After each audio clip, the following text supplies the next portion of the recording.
Saul's return was very controversial during Dragon and Vegapunk's meeting, but with the confirmation on Elbaf and Robin crying and the Straw Hat Pirates crying as well, too many people don't like it, but I think it's actually a good thing. He came back, and recently a One Piece YouTuber, Mr. Morge, made a video on it. I enjoy his content, very logical, very analytical, but sometimes the facts are just the facts, like Onegashima's raid failing, but the fact of the matter is Luffy already failed in Kuri when Kaido took him out, and after Luffy's failure in Kuri, time went by when it comes to him training in Prison of Udon. Time goes by after Prison of Udon, and he gets a lot of help. Like, he's the future Pirate King. It was bound to be a success. Plus, like I said, facts are facts, no matter how logical or analytical you are. So Marineford exists. When you talk about failure, that raid was a failure. That was the failure of Ace dying and Whitebeard dying. That war was an L, and Luffy was scarred by Akainu, not just from physically, but also mentally, and he will never forget that failure. I can even mention Sabaody and how Luffy told Kizaru on Egghead Island they're 100 times stronger, knowing how the failure of Sabaody really affected him and he lost his entire crew.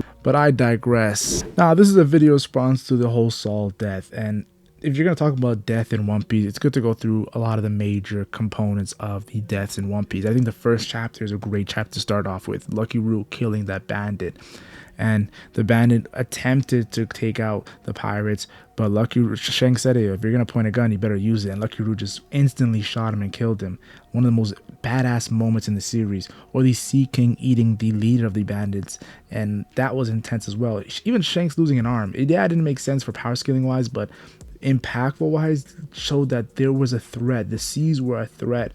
And I definitely want to say the first chapter made death a true threat to start off the series. So I got to give Oda credit where credit's due. And the East Blue Saga is riddled with flashback deaths. Yes, Saul's a flashback death character that came back to the story. But the East Blue Saga is riddled with flashbacks death. Like Koena, then Zoro, and that whole relationship there.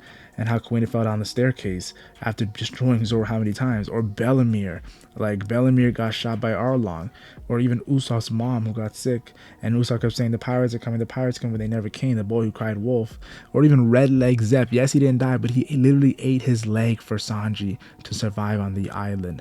Like, I'm telling you guys right now, if you want to talk about deaths, Koena's death, it's the reverse of Saul. Like, that a lot of people don't want Koena to be dead. They want her to be alive because of how it would make more sense if she was alive, because she was so powerful. How could she fall down the stairs and die? So I'm telling you guys right now, like, East Blue Saga was riddled with death and very serious threats in the story. And then we could talk about the Igaram fake out death by Nika Robin or Miss All Sunday. I think Igaram's not a major character, so him coming back was just to lighten the mood in Alabasta. And in my opinion, that's a good thing, yo. Like, you're celebrating, it's a victory. It's good to see characters that, like, oh, we thought we're dead, they're actually alive. So Igaram, I wasn't really bothered by Igaram's fake out death, if I'm being honest. And I think Drum Kingdom is what really is Oda's message when it comes to death, because Chopper in his flashback, he has a death too. Dr. Hilliok. Dr. Hilliok dies, but he says in his flashback, a man dies when he's forgotten. And there's been so many forgotten characters because they've been defeated. So truly, is physical death or the abstract concept of death? It looks like Oda is trying to go towards the abstract concept more than the physical concrete definition of death. And I think Dr. Hilliok, who actually does die, it does that message really well. Then of course Alabasta, the war had countless deaths. Of course I have to talk about the Sumagari 4 who drank that hero water that tried to take on Crocodile. Crocodile just timed them out and they died as well. And then, of course, people talk about Pell surviving that nuke. And yeah, it is crazy, but I'll give Oda some credit, yo. Pell is a Zoan user, one of the rare flying Zoan users, so I have to give him respect. Zoans are way more durable than any other character. And then, of course, I have to talk about how it's not that bad because Pell is not a major character. Like, Pell has never been impacting the One Piece story like other characters. So I definitely feel like if you're upset with Pell and Saul, but you're not upset with Sabo, which I think Sabo makes sense why he came back. But if you're not upset with Sabo, like, now it looks like you're just picking and choosing. And then, of course, there's Bellamy on Jaya with Doflamingo. And I think this is why I don't mind when Oda brings back characters. Yeah, we thought Doflamingo killed Bellamy after his loss to Luffy. But then you realize that Bellamy comes back in Dressrosa. And then Bellamy actually is there for Luffy in the end of Dressrosa. Like, Oda is showing how Bellamy lost. He died in that loss to Luffy, but then he came back and he's trying again. So When he was forgotten, yes, he took an L and he was dead, but he's coming back from the dead when he starts to make impacts. And I'm telling you guys right now, Luffy looks at Bellamy differently than we did on Chaya. And Oda, the way he can change how we look at a character, the perspective of the character, is insane. Now, I think Skypiea has probably the most fake out deaths in the story. Like, one of the most iconic moments is Sanji getting blitzed with lightning from Enel. And then, of course, Enel, after he loses to Luffy, he's going to the moon. Like, he literally achieves what he wants to achieve. Like, Oda literally says, yeah, Luffy beats Enel, and he still gets his dream of going to Verth, Fairy Verth, or whatever that you call it. And then, of course, I feel like Oda was doing it for a reason. And that was a big character when it comes to the Willity, the Void Sentry, Skypeans, and Burka. And Nell's character is not done. You see with the Rouge. So I feel like, yeah, Oda did it good for Enel. And Sanji, of course, Sanji is still a monster trio. Like, him amongst a lot of people were going to tank that electrocution. They're going to be out for the count, but they're going to come back from it. And you have to understand, like, it's not like Enel, how do I say this, was using hockey in a sense, or blunt force, or a cutting move to, like, kill them in a sense. Those Delver abilities, I realized one thing about Delver, it's much more easier to come back from it than the other attacks. Like, you saw with Big Mom and her Delver ability when she was lightning people too, like, she was lightning worst generation on the rooftop like it was nothing. And then, of course, we get back from Skypiea and we see an Admiral and Aokiji. And, of course, when we see Aokiji, he instantly freezes Robin, and they have to bring her to the water and melt her so she can actually come back to life. And then, of course, Luffy gets frozen in the 1v1 battle. And we see that Aokiji is literally saying that he didn't kill Luffy because of Garp. And he froze Robin too as well. And he let Robin live too as well. You have to understand this. Aokiji with his Ice Delver is literally foreshadowing he lets people live. And Aokiji was good friends with Saul. So it makes perfect sense that he iced Saul and let it to chance. If you live, you live. If you die, you die. So I thought that was cool. And then, of course, you have to talk about Annie's lobby. Frankie and Water 7 and Tom, and another flashback death for Tom, of course, making the Oro Jackson. And then, of course, the end of Ennie's lobby saga when we see that the Going Merry, their ship died. It was the first straw to die, was the Going Merry, guys. And I think Oda is definitely foreshadowing an actual Straw Hat dying at the final saga. But the first Straw Hat to die was the Going Merry. It was a foreshadowing, in my opinion. So, yeah. The Going Merry death is bigger than some character's death, in my opinion. And then Thriller Bark is an arc where it's just questioning the concept of living and dead when it comes to Ryuma and his zombie being alive because of Brook Shadow. And then, of course, there's Oz when, of course, he became a monster living force when he got his shadow of Luffy. And then, of course, you have to mention how Brook literally had his whole crew in his flashback die. He lost Laboon. Laboon came back the same way Salt came back. Like, Oda will kill people in the flashback, but he'll bring back people as well in flashbacks if it's needed. And, of course, technically, Laboon didn't come back. Technically, it was Brook who came back because we found him in Through the Bark. But still, Brook literally should have been dead, yo. He actually died and came back to life because of his Delph ability, the Soul Fruit. So, yeah, he's a walking skeleton. So, yeah, this whole arc is questioning the concept of death and living, in my opinion. And then, of course, at the end of this arc, we have Kuma, Luffy, Zoro. Kuma wants to kill Luffy, but he does want to kill Luffy. He's more so of a test.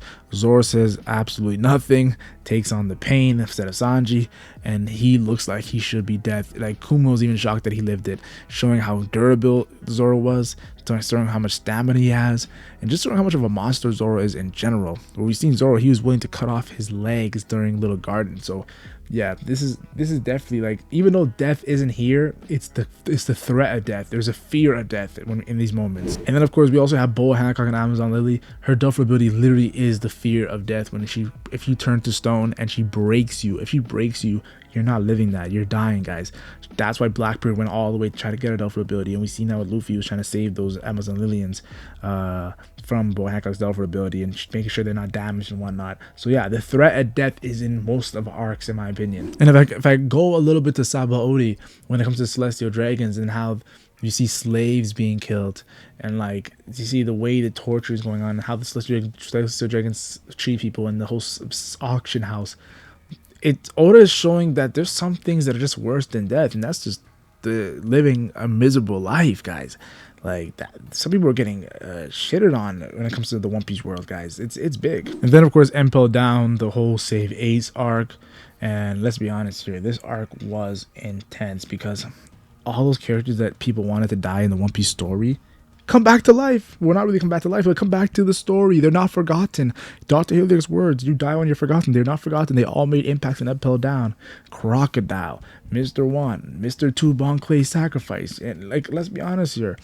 Like, these are characters that people wanted them to be killed, but they caused a great impact in the One Piece story that Oda trusts in Oda's plan, guys. And then, of course, the villain in this arc was such a threat when it comes to your life. When it comes to Magellan, of course, or Magellan, whatever you want to call his name, using his poison Devil Fruit on Luffy, and Luffy had to go through the entire night battling for his life and lost the years in his lifespan, if I'm being honest, from his Devil Fruit ability. And then, of course, Blackbeard also got wiped out from his Devil Fruit ability too. They didn't die, but they were close to dying, and that's the threat. Death is scarier sometimes than actual death, and that's something that Oda's always kept in the story. And of course, Marineford War was the first war in One Piece. The first ever war in One Piece, we lost Ace, and we lost Whitebeard, the world's strongest man. And it's the first major death that affected Luffy so much, and also one of the most badass deaths in Whitebeard. And the reason why I bring this up, because many fodder died in this war arc, but Ace and Whitebeard were the two first major characters to die, and it's the first war. So is Oda really scared of death in the story, or is Oda really just picking and choosing when the deaths have to happen? They need to be impacted. People are just dying every arc, we're not going to give a flying fuck if someone dies, honestly. And that's why when someone does die, we're gonna care, guys, because Oda's doing it the right way. He's making it meaningful. He's making it impactful. Especially after the time skip. If I'm being honest here, when it comes to most flashback deaths, you could say that Fishman Island had some of these saddest deaths because it was impacting the world. Where we had Otahime, Martin Luther King, and how she was trying to impact with peace. And then, of course, we had Fisher Tiger, Malcolm X, when he was trying to fight for the freedom of the fishmen. Seeing the Fishman Island struggle and both of them dying for that struggle and the impact in the future, I'm telling you guys right now, some of the most saddest deaths because it actually impacted the world. Oda will give you a death, but he makes sure that death is going to impact you as an audience, as a fan of the series. Or even during Punk Hazard, the deaths we got with Monet. Monet was literally telling Doflamingo, you're going to become Pirate King. It was a loyalty death. Or Virgo, and how Doflamingo had his last conversation with Virgo before he died in that explosion. This was really preparing us for Dressrosa and a big arc at that. And Dressrosa brings back the thematic theme of a man dies when he's forgotten, because when you turn into a toy, you literally are forgotten and you literally are dead, and people don't even know, like, yo, like, they didn't even know you existed, and you have to live with your loved ones not remembering you. It's fucked up, guys. Oda was definitely bringing some interesting concepts here. And then, of course, another flashback death in Corazon and Law's sickness and how he's trying to save Law's life with the, of course, the surgery, Devil Fruit ability, the Opi no Mi, that definitely will give Law's Devil Fruit ability, which future implications of actually giving someone immortality. But yeah, Corazon's death was insane as well, guys. Then, of course, we get back to Zoe, and it's not really deaths, but more so the threat of deaths. When the Minks were sacrificing for Raizo, and knowing Raizo was actually there, they lied to Jack. They took all the torturing. Limbs were lost from Nekomushi and Arashi. It was impactful indeed, and no deaths needed to happen, yo. Sometimes it's better sometimes to do the threat of death than the actual death. And then Big Mom's flashback had probably the most eerie deaths. And I'm not talking about the giants in the village, and I'm not talking about the giant or the old legend giant of the new giant pirates. I mean the old giant pirates. No, Jaru. No, I'm not talking about those deaths. Yeah, Big Mom was cool. It was a badass death. Big Mom was showing her power and physical capability to kill all those giants. No, I'm talking about the death of Mother Caramel. I'm talking about the death of her orphanage, eating them, cannibalism by accident. That's how she got her Devil Fruit ability. No, that was when Oda's like, yeah, I can go dark, guys. When it comes to death, I can go real dark, and you guys are gonna have to accept it. And in Whole Cake Island, the same arc, we actually get a monumental death in Pedro, which I didn't even believe he died. But the longer the story went, and when Oda had Luffy paying tribute to Pedro, yeah, then I realized, oh, Pedro did die. He did die. Yes, he was killed by Perospero. So Nekomushi got his get back, and Pedro was a major character. So that was a major death. Of course, Wano, the arc begins with Yasui's sacrifice. And Yasui, we saw him, how impactful he was in Odin's flashback. But Yasui dies in the beginning. He's executed. And it definitely Toko and everything. That was just amazing. Zoro, and seeing that was how you started an arc off with someone impactful dying of the arc, the character arc of Wano. And then, of course, in the flashback, the hour of Odin, seeing Odin sacrifice so much for his red scabbards, taking all that damage, all that pain. And then Odin, of course, passes away. I thought that was interesting. And then, of course, in this Odin flashback, we actually get a reaction of Odin seeing Roger die executed. and he was crying and laughing at the same time, guys. Roger was doing all that Pirate King stuff while sick, and we've seen him struggle a little bit in the flashback of Odin. So Oda in this flashback shows his death with Odin, shows his death with Roger, and shows the threat of death when it comes to the Hour of Legend, and of course Roger's sickness. I love it. And then of course Wano, at the end of Wano, we did get some major deaths with Red Scabbards, Ashura Doji. He was one of the strongest Red Scabbards. Seeing him die was interesting. Then of course Izo died to a CP0 member. Izo was a Whitebeard pirate during the Marineford War who came back to Wano and dropped impacts in the flashback. Rode with Whitebeard. Like, you have to give Izo respect too. Izo was a really definitely a legit character, and Izo dying also is because Whitebeard, the captain, died. Odin died. Izo had nothing else to live. The battle Izo was fighting was completely different than people understood. And of course, people talk about Kinemon and how he didn't die. They have to understand this, guys. Kinemon not dying. Kinemon was with us for so long, so to see him survive was cool, guys. It was cool to see Kinemon survive. People got mad about that, Kaido and everything, but Kinemon's not like a weakling too, so we saw in Punk Hazard how he was living with half his body cut off from law. Like, give Kinemon some respect. And then of course obviously Hawkins gets packed out, who always predicts, oh, you have 1% of dying, you have 2% of dying, you have 50% of dying. No, Hawkins, you have a chance, no chance of living. I do think Hawkins might be still alive, but still, a lot of people in Wano got packed out. And then there's also the threat of death too when it comes to Kaido and Big Mom. Big Mom gets defeated by Kid and Law. Kaido gets defeated by Luffy. We still don't know if they're dead. They're in the magma pool. These guys are Yonko. They're the most durable Yonkos. We still don't know if they're dead. We know that there's also under Wano, there's the actual ancient Pluton, and what's going to go on there. I'm telling you guys right now, people think Big Mom's going to come back in Elbaf. People think Kaido might even come back. We don't have confirmation fully that they're dead. The Oda is implying they're dead. So yeah, you see that there's also the question mark death, not just the threat of death, the question mark of death. And then of course Egghead Island was very interesting because we got losses in major battles. Law lost to Blackbeard and he almost died, and Blackbeard almost took his Delphi ability because of the immortality surgery. We got, of course, we don't even know what happened to Lost Crew. They look like they got obliterated. Then of course Garp and how he went up against a Blackbeard pirate in Aokiji, Shitty of the Rain, getting stabbed by him. San Juan Wolf, Von Augur, Avalo Pizarro. There's a lot of commanders there, level 6 prisoners, and former Admiral Aokiji and former Impel Down Jailer Shitty of the Rain. You know, like, this is a crazy amount of power. Yeah, Blackbeard, he wasn't fighting Blackbeard, but he's fighting Blackbeard's two of his strongest men in Aokiji and Shitty of the Rain. And Garp lived. Garp, the old man, lived, guys. It was shocking. And then of course Kid got obliterated as well. And then of course Sabo also got hit by Imu. I think Oda was really trying to show us that, like, yeah, these guys were facing death, but they powered through it and they lived. I think Oda is really trying to show us that with these major characters. And then when it comes to Egghead Island, we do have major deaths. Like, Cobra is a character from Alabasta.